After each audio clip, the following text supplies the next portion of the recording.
25 июня, Лос-Анджелес. В 12 часов 21 минуту дня в службу 911 поступает тревожный звонок. Голос на линии сбивчив, в панике. Звонящий сообщает, что мужчина 50 лет не дышит и не подает признаков жизни. Адрес — элитный район Холмби-Хиллз, дом во французском стиле, скрытый от глаз за высокими воротами. Вызов немедленно классифицируют как критический. К месту происшествия выезжает медицинская бригада. Спустя несколько минут парамедики входят в спальню. На кровати, окруженной медицинским оборудованием, лежит без сознания Майкл Джексон. Его личный врач Конрад Мюррей проводит сердечно-легочную реанимацию. Но что-то не сходится. Тело холодное, зрачки не реагируют на свет, на мониторе прямая линия. Все признаки указывают на то, что смерть наступила не недавно, а значительно раньше. Тем не менее, реанимацию продолжают, по протоколу. Через считанные минуты Джексона увозят в медицинский центр имени Рональда Рейгана при UCLA. Врачи продолжают бороться за его жизнь, но безуспешно. В 2 часа 26 минут дня официально объявляется смерть. За пределами больницы собираются первые фанаты, журналисты, зеваки. Никто еще не знает, какая масштабная волна потрясений накроет весь мир. Но уже сейчас становится ясно. Это больше, чем просто трагедия. Это событие, которое в ближайшие часы парализует телевидение, интернет, новостные агентства и миллионы сердец по всему земному шару. Но самое тревожное даже не в том, что Майкл Джексон умер, а в том, как он умер. И чем глубже следователи погружаются в детали, тем больше появляется вопросов. И все начинается с одного простого, но ключевого наблюдения, сделанного бригадой скорой помощи. Медики, прибывшие на вызов, сразу поняли, тело Майкла Джексона находилось в состоянии клинической смерти задолго до их приезда. Сердце не билось. Кожа холодная, зрачки расширены. Все признаки указывали на то, что смерть наступила минимум за полчаса, а возможно и дольше. При этом, по словам доктора Конрада Мюррея, он якобы только что обнаружил пациента без сознания и сразу же приступил к реанимации. Несостыковка бросалась в глаза. Медики с опытом понимали, их вызвали слишком поздно. Но почему? Доктор Мюррей утверждал, что он находился в комнате рядом и лишь на короткое время отлучился по телефону. Он сказал, что, вернувшись, нашел Джексона недышащим. Но ни оборудование, ни действия, предпринятые до прибытия скорой, не соответствовали базовым стандартам. Например, в комнате не было дефибриллятора, прибора, необходимого для восстановления сердцебиения при остановке сердца. Кроме того, в момент, когда Мюррей якобы проводил массаж сердца, пациент все еще находился на мягкой кровати, что делает процедуру бесполезной. Это выглядело не как попытка спасти, а как плохо инсценированная попытка показать, что пытались спасти.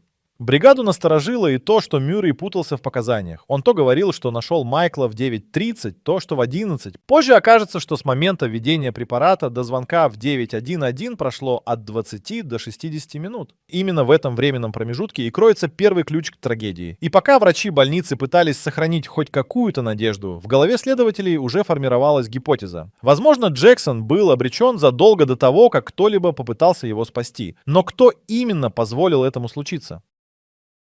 Конрад Мюррей, кардиолог с лицензией в Неваде, Техасе и Калифорнии. До встречи с Джексоном он вел частную практику и имел ряд долгов, включая выплаты по алиментам и долги банкам. Когда промоутер AEG Life предложил ему контракт — $150 тысяч в месяц за сопровождение Джексона на время лондонского тура, он согласился без раздумий. Но этот контракт был неофициальным. Доктор получал оплату не напрямую от Майкла, а через третий канал, юридически не закрепленный. Это уже создавало почву для проблем. Мюррей начал сопровождать Джексона во время подготовки к туру This Is It в начале весны. Его задача — поддерживать здоровье артиста, чтобы тот смог выдержать серию из 50 концертов. Но вместо классической медицинской поддержки он стал личным поставщиком снотворных, седативных и, что главное, пропофола. Именно этот препарат, предназначенный только для применения в условиях операционной, стал частью ежедневной рутины певца. В доме, где жил Майкл, Мюррей оборудовал и импровизированную палату с кислородом, капельницами и коробками с медикаментами. Он утверждал, что делал все по просьбе пациента, но его действия нарушали целый ряд медицинских стандартов. Доктор без разрешения хранил опасные препараты, не вел четкой документации, не имел необходимого оборудования для контроля состояния пациента во сне. Позже следствие установит, что Мюррей неоднократно получал крупные партии пропофола через подставные адреса. И все ради одного пациента. Но самое страшное, он, профессиональный врач, прекрасно понимал, чем это может закончиться. Тем не менее продолжал. Что может толкнуть кардиолога на систематическое нарушение клятвы Гиппократа?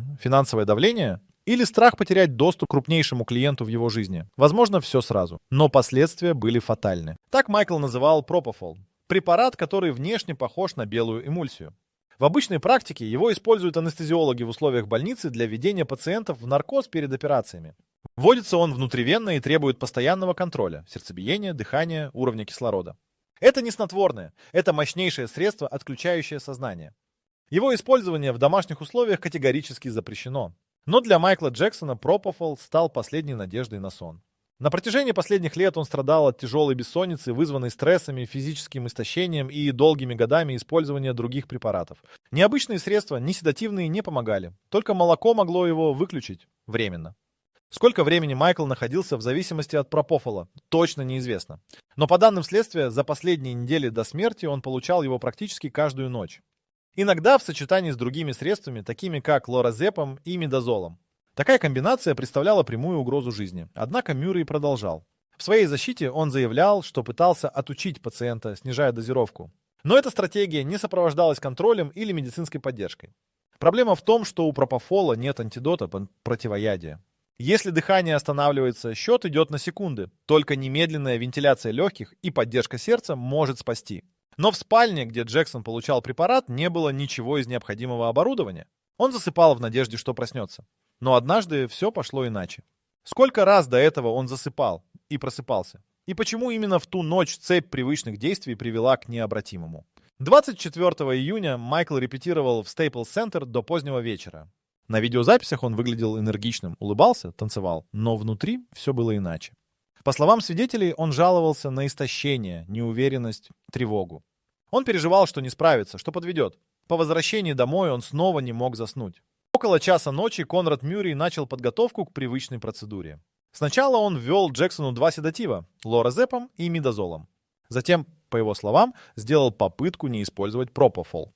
Но спустя час, когда Майкл все еще не спал, по его просьбе доктор подключил капельницу с препаратом. Это был примерно 5 час утра. После этого Джексон, наконец, уснул. Что происходило дальше, известно лишь по показаниям самого Мюррея. Он утверждает, что сидел рядом, следил, но в какой-то момент отвлекся, вышел из комнаты. Телефонные записи показали, что между 7 и 11 часами утра он вел несколько разговоров. И лишь около 11:30 понял, что пациент не дышит. Вместо того, чтобы немедленно вызвать скорую, он начал пытаться реанимировать Джексона сам. Без помощи, без дефибриллятора, без надлежащих условий. И самое главное, он тянул время. По оценке следствия, между остановкой дыхания и вызовом в 911 прошло минимум 20 минут. В случае с пропофолом это вечность. Смерть пришла в тишине. И все, что осталось, это цепочка действий, в которой каждый шаг был слишком поздним. И теперь остается задаться вопросом, а можно ли было повернуть эту ночь в другую сторону? Следователи, приступившие к расследованию, сразу обратили внимание на цепь грубейших нарушений, допущенных доктором Конрадом Мюрреем. Ключевая ошибка. Он оставил пациента под действием пропофола без контроля. Это равносильно тому, как если бы пилот самолета покинул кабину во время взлета. Пропофол требует постоянного наблюдения. Даже в больнице его вводят под надзором нескольких специалистов и с полным мониторингом состояния организма. В спальне Джексона не было ничего из этого. Ни пульсоксиметра, который фиксирует насыщение крови кислородом, ни оборудования для вентиляции легких, ни дефибриллятора. Также критично, Мюррей не знал, как действовать при остановке дыхания. Он начал массаж сердца, не убедившись, что дыхательные пути свободны, и не проводил полноценную вентиляцию. Он даже не сразу позвонил в службу спасения. По данным судебных экспертов, от остановки дыхания до вызова в 911 прошло не менее 20 минут. Именно этот отрезок времени оказался роковым. Параллельно выяснилось, что Мюррей не вел медицинские записи. Он не документировал дозировки, время введения препаратов и не хранил лекарства должным образом. Некоторые ампулы были спрятаны, а использованные флаконы утилизированы. Все это выглядело как попытка скрыть детали лечения. Более того, накануне он заказал крупную партию пропофола, используя адрес своей подруги.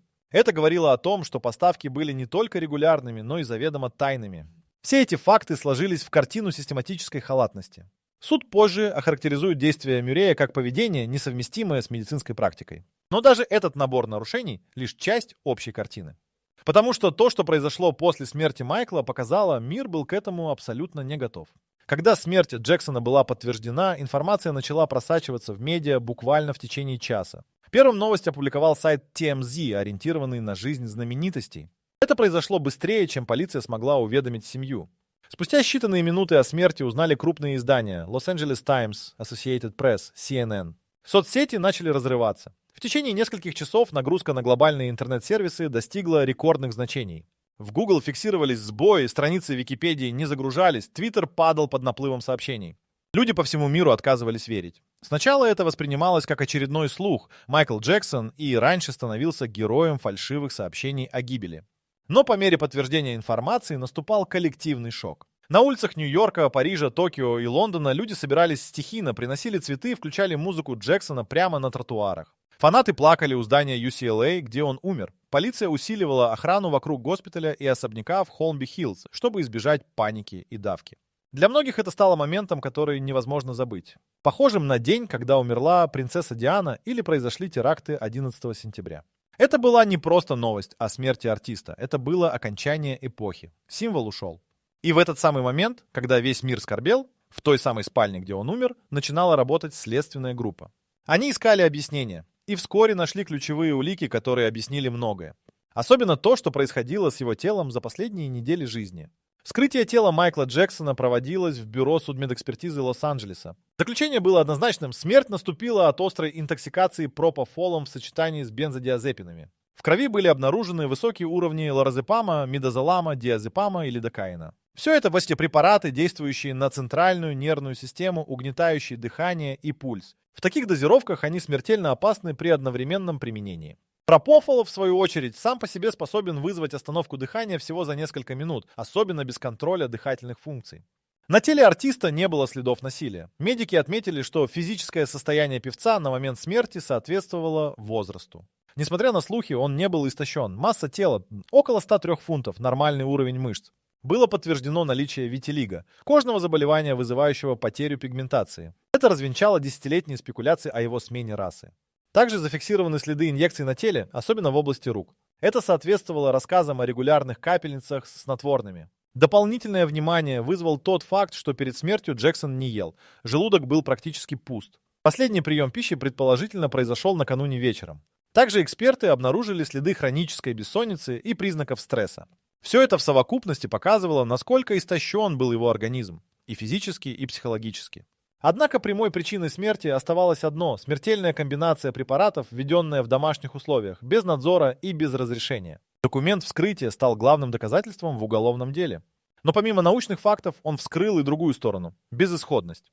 Человек, который должен был дарить энергию миллионам, сам уже давно не мог спать без искусственного отключения сознания. Уголовное дело против Конрада Мюррея было возбуждено в начале 2010 года.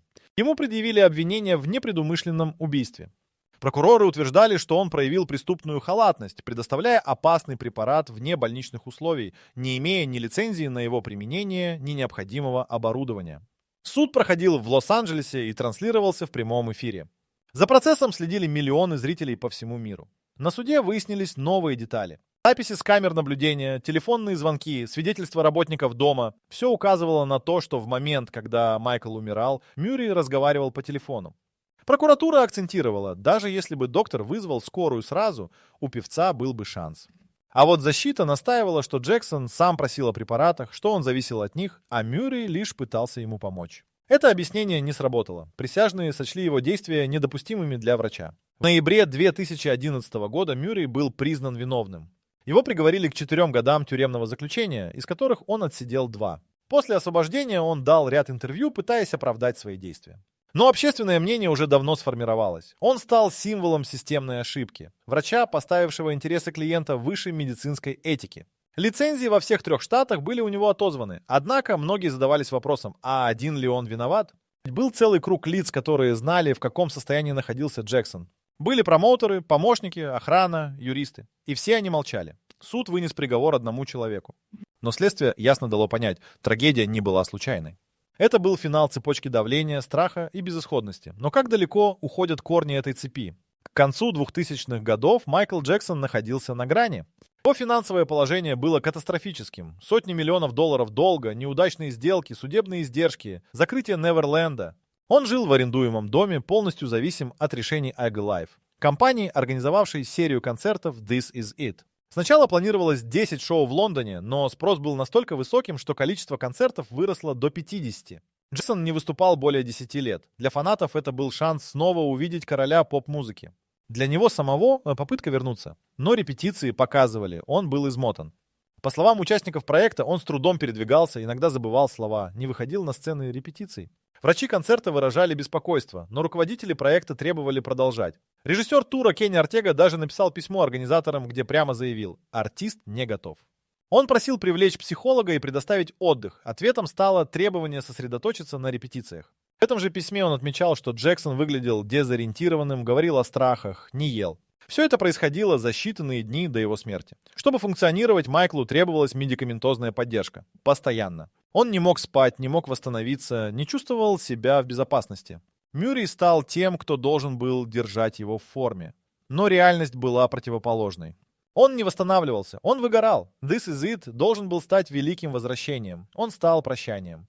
В этот момент Майкл Джексон уже не принадлежал себе. Он был продуктом, вложением, активом. Человеком был ли он еще им? Ответ на этот вопрос требует заглянуть глубже, в систему, которая создала, использовала и потеряла его. Вот оставшиеся 3 метки, строго в диапазоне от 2000 до 2100 символов. После суда над Мюрреем общественное внимание переключилось с одного врача на более широкий круг, тех, кто окружал Майкла. Ведь очевидно, что трагедия не могла произойти в изоляции. Вокруг него находились десятки людей: менеджеры, телохранители, медсестры, ассистенты, юристы, промоутеры.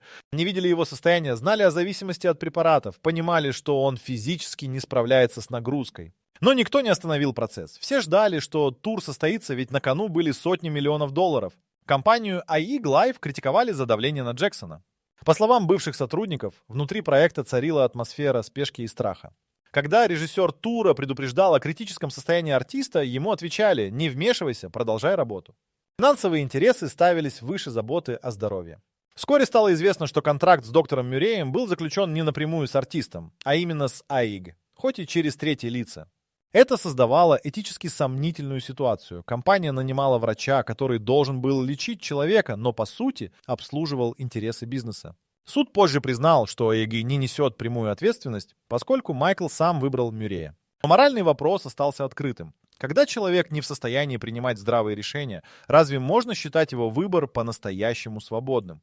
Не стала ли система, обслуживающая звезду, частью этой трагедии? Ответить на этот вопрос сложно. Но одно ясно: одиночество Майкла Джексона, несмотря на толпу вокруг, было настоящим. И, возможно, самым смертельным элементом всей истории.